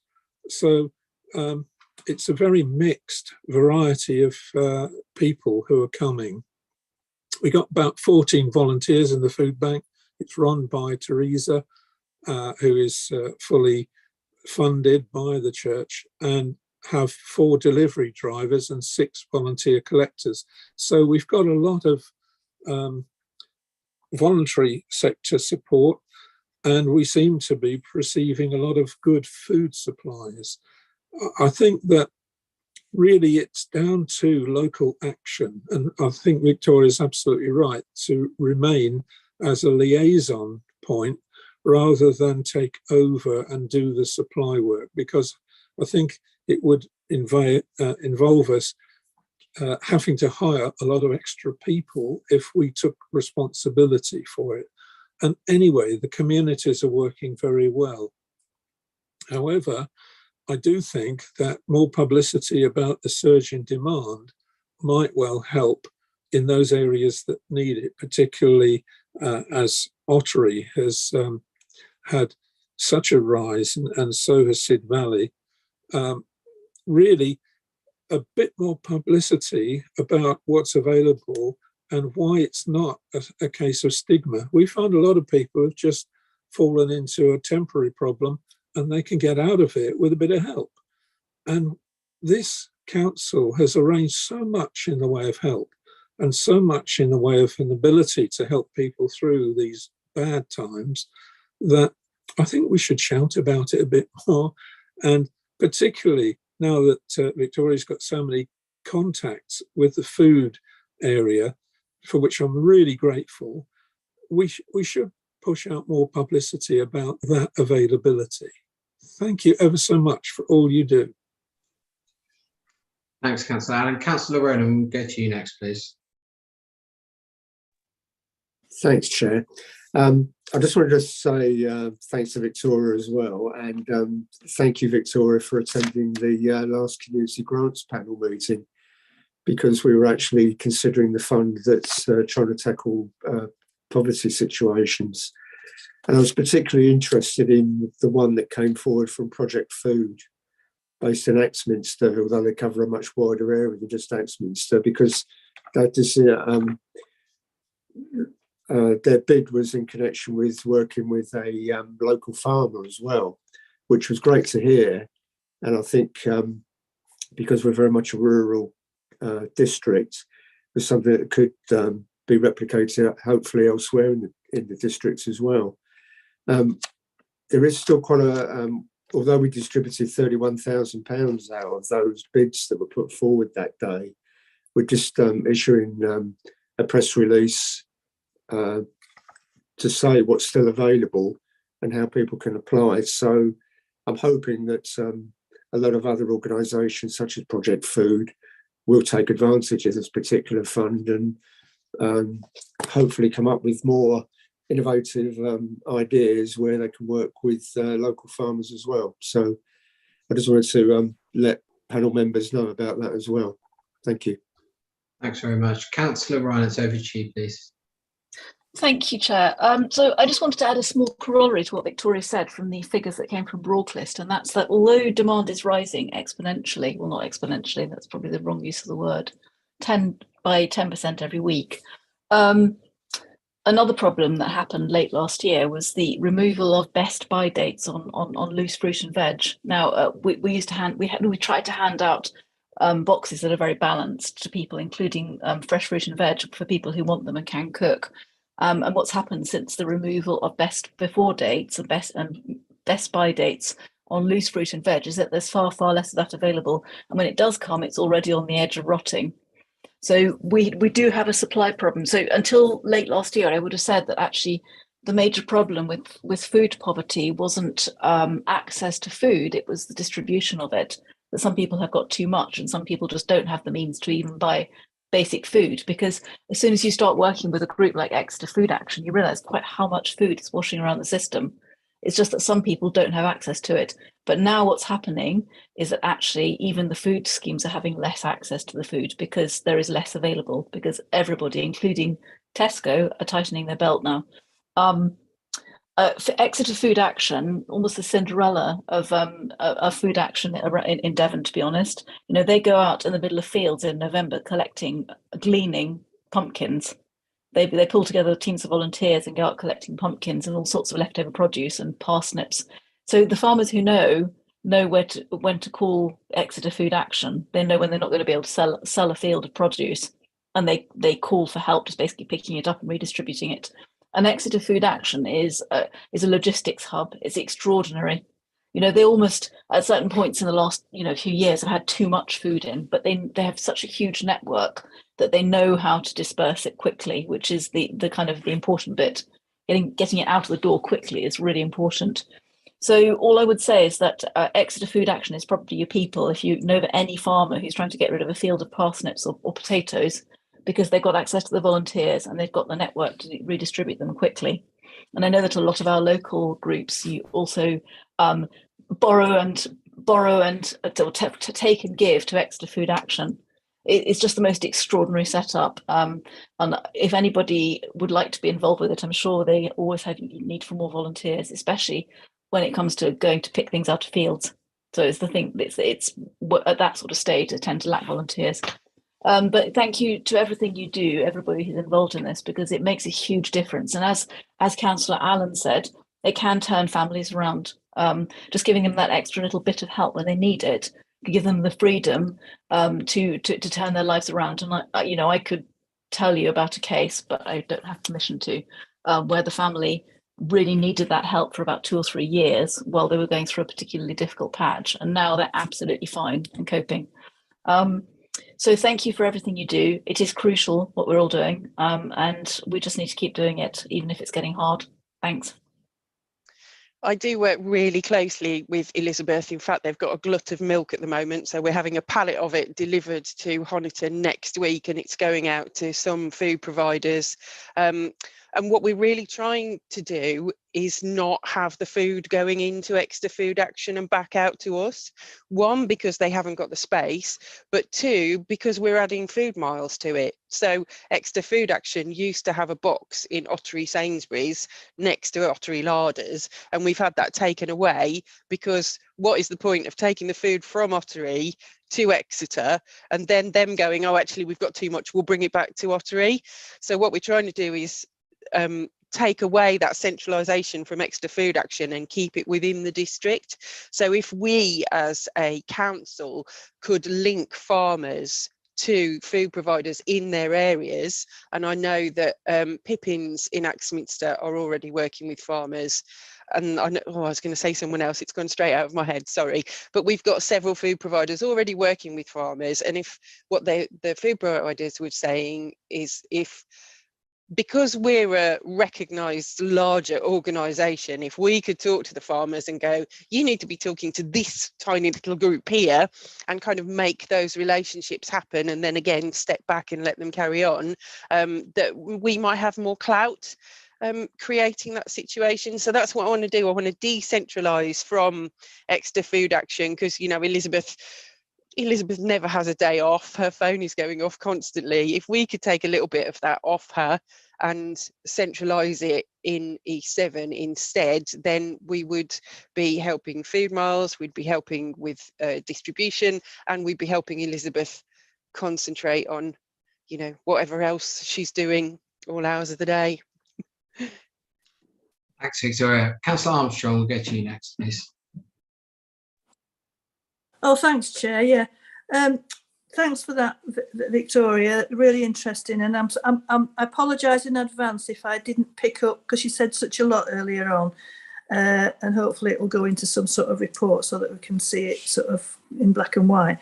But I just wanted to ask, go back to, and I've talked to you about this before, and Libby and Sharon, about what the real issue for one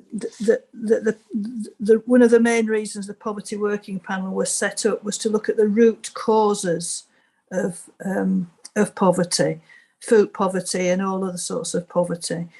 And I just wanted to check, and as I say, I apologise if you already mentioned it in your speech, about how much work you do with Libby's team in trying, because I know Libby has always been very concerned about that, as I have, about getting to the root causes so that we're not just handing out food without recognising why they need that food.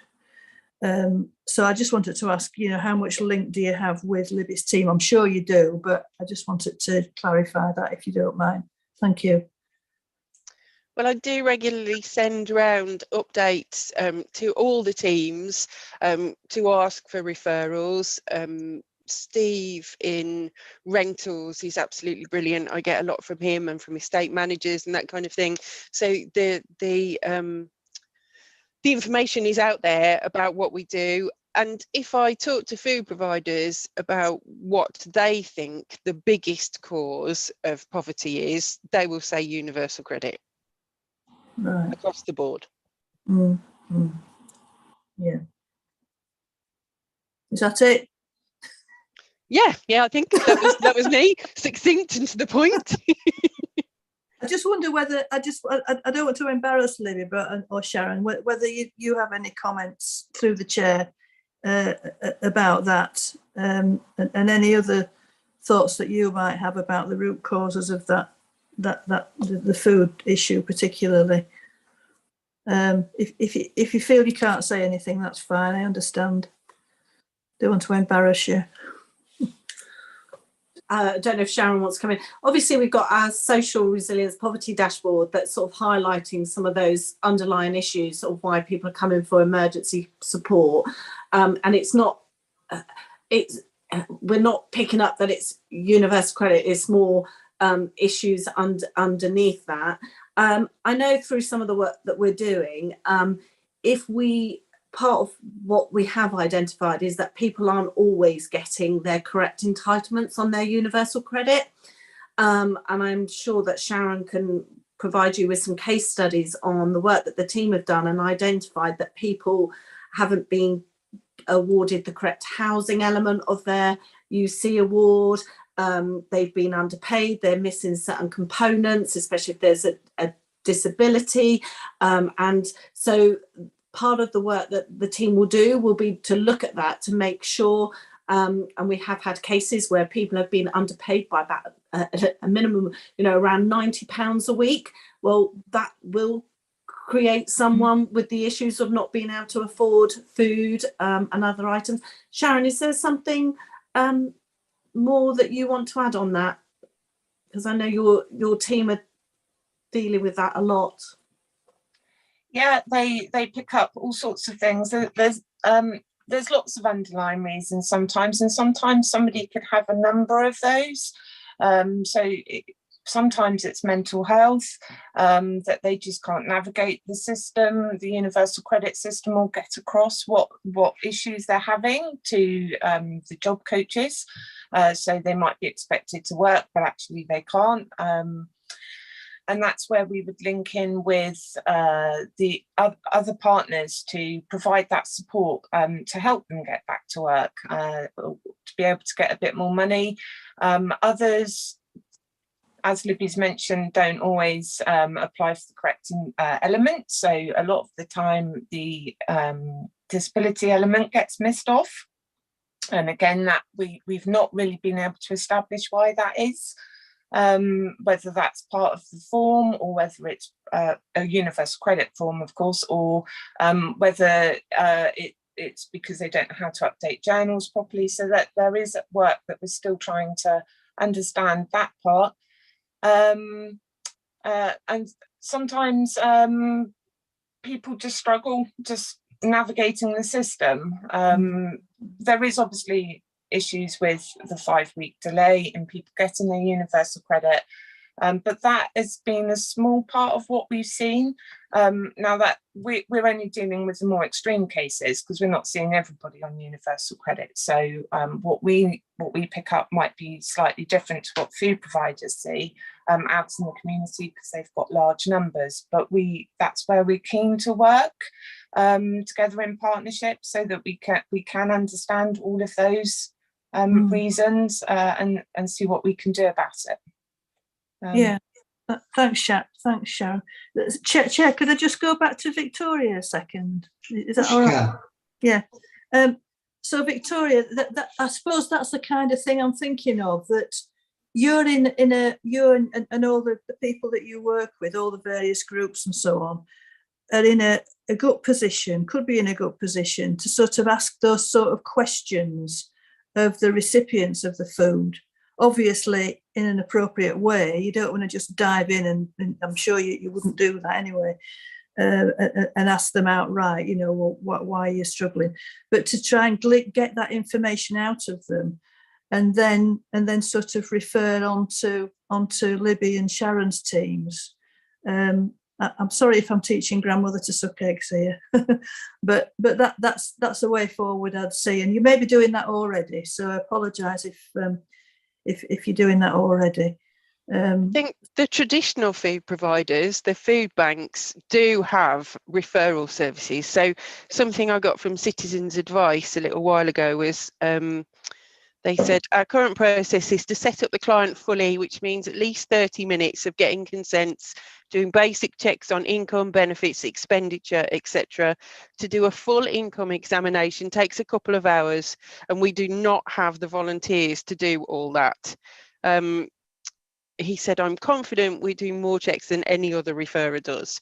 So if they come through to traditional food providers through Citizens Advice, that's what they go through.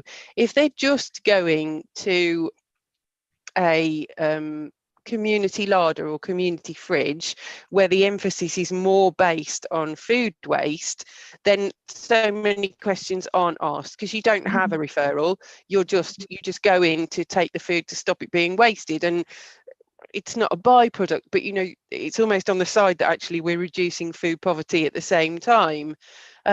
So if they're going into a Sid Valley Food Bank or a Open Door Food Bank in Exmouth or Axminster Food Bank, then they will be asked all those questions. They will have a referral. But if they're going to one of the community fridges, then they won't. Although Ottery Larder, Dean Stewart there, some of you may know him, he's a councillor as well. He's got a spreadsheet which is incredible. So if I say to him, can you give me some facts on this, then he's got it all written down and knows everything. But he's the exception as far as larders are concerned. Yeah, okay, thanks. Yeah, there are gaps that people can fall through, as we know all the time, aren't there? So yeah, that does explain it. It's just getting that link through to the people who, you know, getting all the information from them, from the bodies that do take that initial information, and then making sure that is passed on to the relevant people who can help them. I think that's the thing, isn't it? Anyway, well, along with sending information out about funding and where they can access funding, I do constantly remind them that we have the resilience team and there are other people that they can refer people onto. I send things out about domestic violence because we've had that, is it 16 days of action recently, and all sorts of other things. I've forgotten now, but if something comes through from Dave Whelan, for example, our antisocial behaviour officer, and I think you might have people presenting with this kind of thing, then I send that information on to them so that they've got as much information as I've got, and they know what they're looking for. Yeah, that's good. Thanks a lot, Victoria. Sorry to labour that point, but that's okay. Important. Thank you. Thanks, Chair. Thank you. Councillor Allen will come to you next, and then we'll go over to John.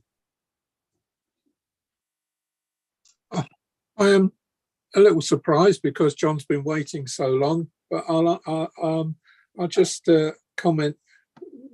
Working in the food bank as I did originally, the causes we found in Honiton were young kids being pushed out of home because they fell out with their families. But the biggest cause was a budgeting problem. The people didn't know how to budget. And I'm just wondering whether or not we should provide people with a simple pro forma of how to do a budget, because so often that can help solve a lot of the problems. We often found people coming in with very expensive mobile phones and various other activities like nail care and stuff like that. And all of those things are really important, but can they be more important than eating? And it's things like that they're what we found. That primarily the causes were a sudden catastrophic change in income, a major change in rent situations, being thrown out because they were a teenager and disruptive to the home, and primarily, above all, budgeting. Yeah. Can we just point out that actually you need a mobile phone if you can't afford to have a landline or you don't have a laptop? You need a mobile phone to get your benefits at the moment, and that's absolutely. very often what the poorest people do, because they can't afford a landline and they can't afford a laptop with broadband. They just pay for their phone and don't have those other things which are actually luxuries now, but a mobile phone is essential to get benefits and various other things and stay in contact with people, because a landline is obsolete almost now. Yes, Victoria, I wasn't suggesting for 1 second that a mobile phone was not vital. It is, but sometimes they were on very expensive tariffs and they didn't need that degree of functionality. That was the point. Thanks very much. John, we'll come to you. Thank you, Chair. I just wanted to make 3 very quick observations in terms of the work of the panel today. So we've seen quite diverse strands of poverty and what we're working towards. And what I found really gratifying is how we're working effectively across services and the kind of joined up way in the council to support vulnerable people in our communities. And second point was, I think all this demonstrates that we're a council that cares. And I think we're in a reasonably good place at the moment because we started on this work prior to the cost of living crisis really initiating. And so a lot of what we're doing is quite well thought through and considered.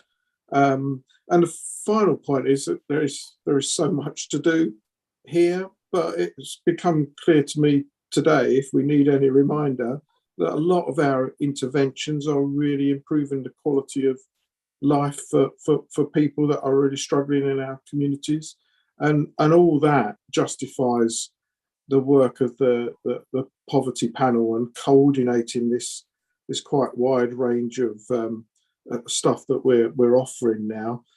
And final point, I'll come back to you as a panel on the work that we're doing in terms of winter pressures that we talked about and was minuted from the last meeting. I've just had some emails about our warm spaces that we're running in our housing community centres. So I've got some data on that and some information that I can come back to the panel and tell you how we're doing on those initiatives that you agreed at your last meeting. Thank you, Chair. Thanks very much, John. Libby, final word that goes over to you. Yeah, no, it was just to follow up on what Councillor Allen said. On our poverty dashboard, budgeting is an issue. It's one of the top issues that we've identified. We have got a meeting with the new Chief Exec at Citizens Advice, because we had raised this before with the former Chief Exec, and they were looking at doing some work around budgeting tools to help. So we'll pick that up, and maybe that's something we can update at the next poverty panel meeting as well. Perfect, thanks very much. I think to kind of bring this one to a close, could I suggest that a report with the recommendations that Victoria's mentioned goes through, that we endorse that a report goes through to Cabinet. I think if it was to come back to here and then go to Cabinet again, we're leaving ourselves 3, 4, well, maybe even longer months before it actually goes through. So if just the next available Cabinet, a report goes to it. Councillor Armstrong, you wish to come in? Yeah, well, first I'm saying about something else in a minute, but I just want to comment on that. I think it's important to remember that the Poverty Working Panel should be the first thing that these things come to. It should be the first meeting that it goes to.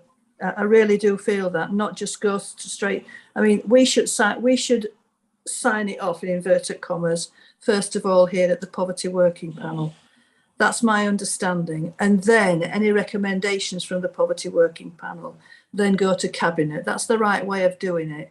I wouldn't be happy with, I don't know what other members of the panel think, but I certainly wouldn't be happy it going straight to Cabinet. The only reason I say that, Councillor Armstrong, is obviously we've had the report update from Victoria today. If it was to come to another poverty panel and then to the next, well, potentially we could get this on the January Cabinet, actually have schemes getting delivered or necessary support from January. All we're doing by coming back to poverty panel and then to and then to Cabinet is just delaying it for the big providers who need the funding. Without wanting to tread on any toes, I can't imagine that Victoria is going to have the time between now and January to get a report ready to go anywhere. Quite honestly, I might be speaking out of turn there again, but I'm just anxious that we're not putting pressure on officers over the holiday period and so on to get something done quickly. I just think it's just the process that concerns me. It's the process that concerns me, and there's no reason on earth why we can't have an early poverty panel meeting in the new year before Cabinet. That could be done, I'm sure, if officers were happy to do that. It needn't be a long one. It could be just a one item on the agenda. That's what I'd suggest.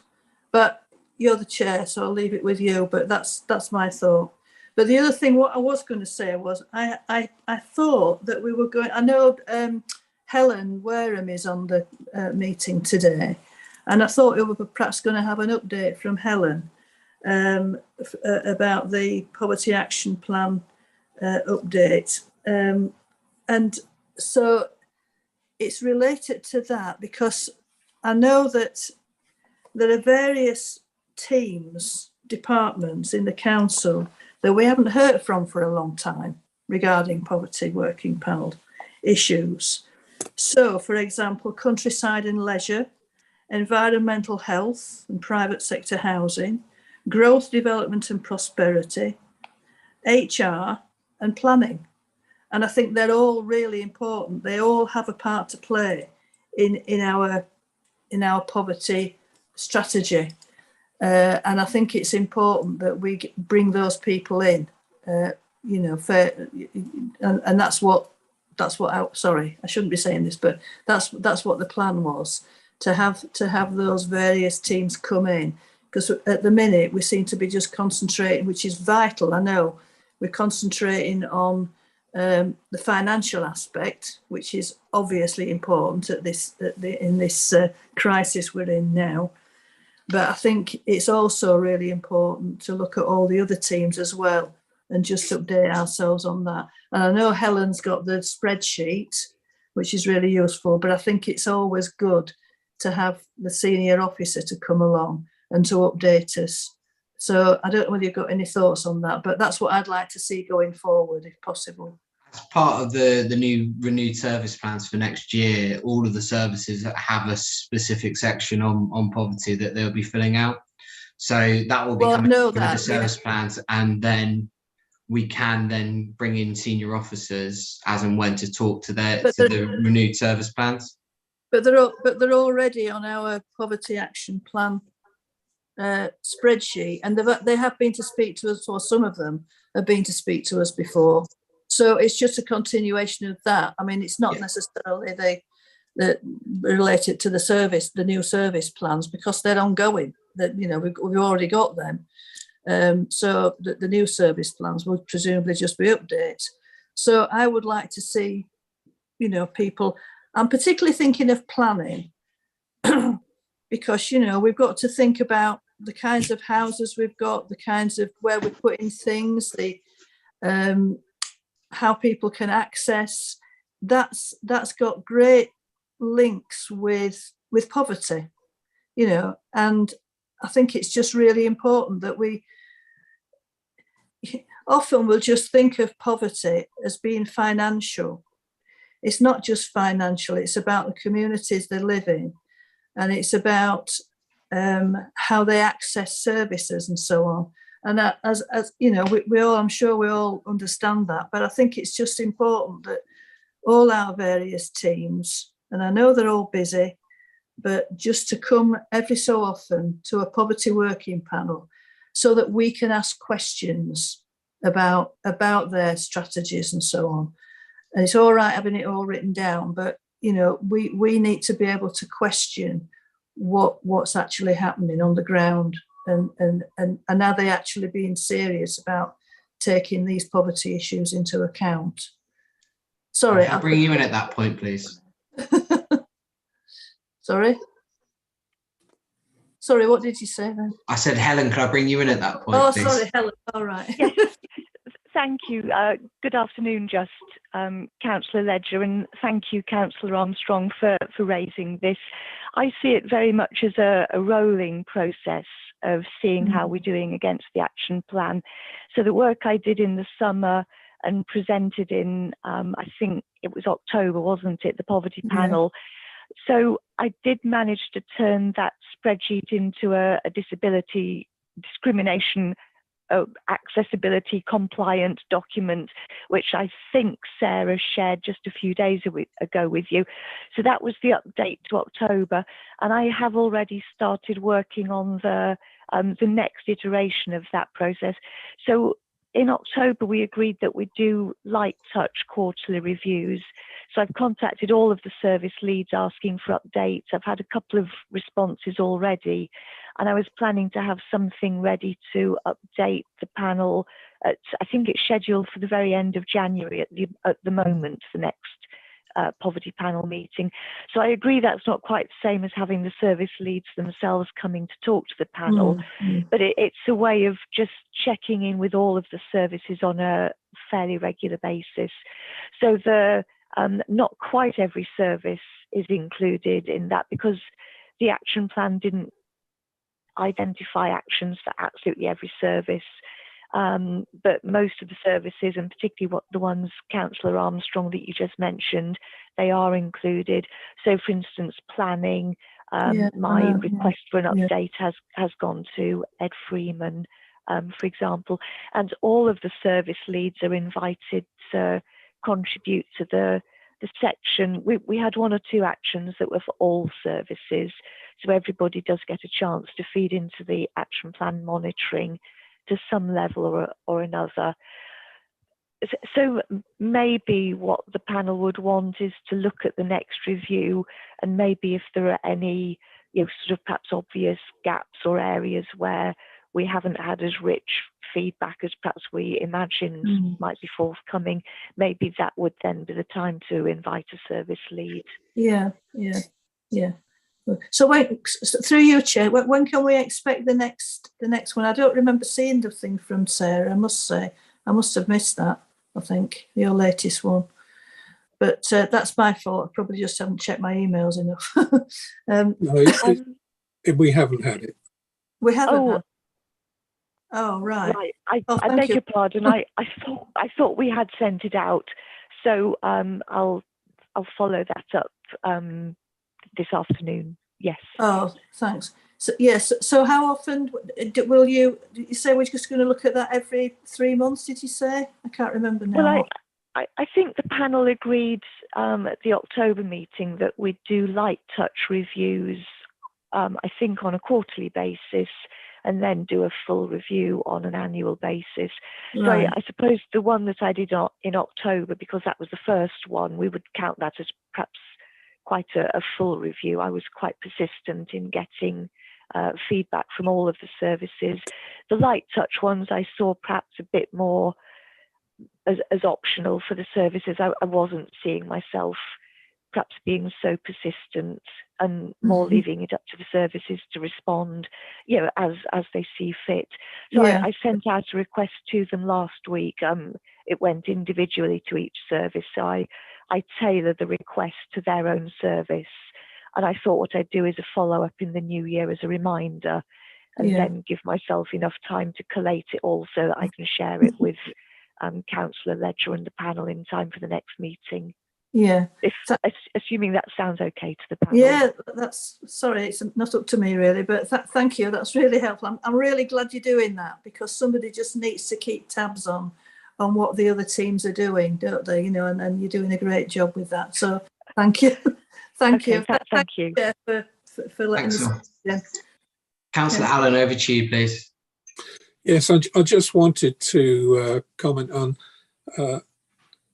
two things really. Firstly, I can't remember what Victoria's suggestions were, and I think that it would be helpful to summarise them so that they're properly minuted. I don't have an objection to things being put forward as ideas, and if there are emergency situations, which we often find with poverty, I don't mind them going forward fast. But I must say that officers tell me that they would prefer to have a forum where they can put ideas before they're formally put to Cabinet, so that they actually get a sense of what councillors feel are appropriate.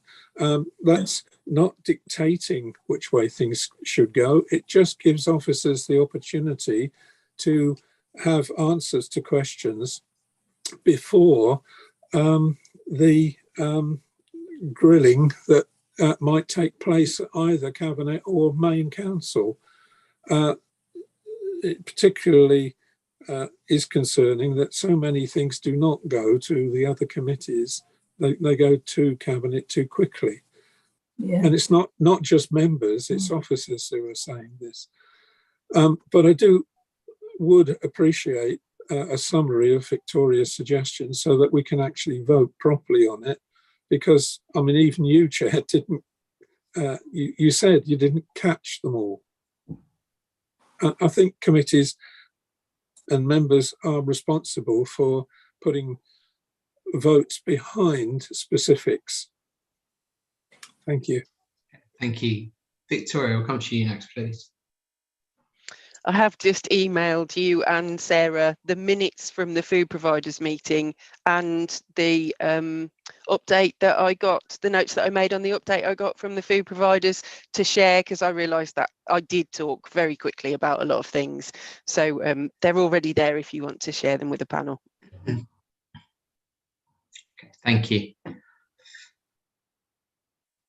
So I've put forward a recommendation. If we take that to a vote, members to vote in favour or against it. Can you just remind us what the recommendation is? We have a report go to Cabinet at the next available Cabinet meeting. No, well, I don't agree with that. No. And then you can vote against. Okay, so if members could please vote using their green ticks and red crosses for or against, or raise your electronic hand to abstain, please.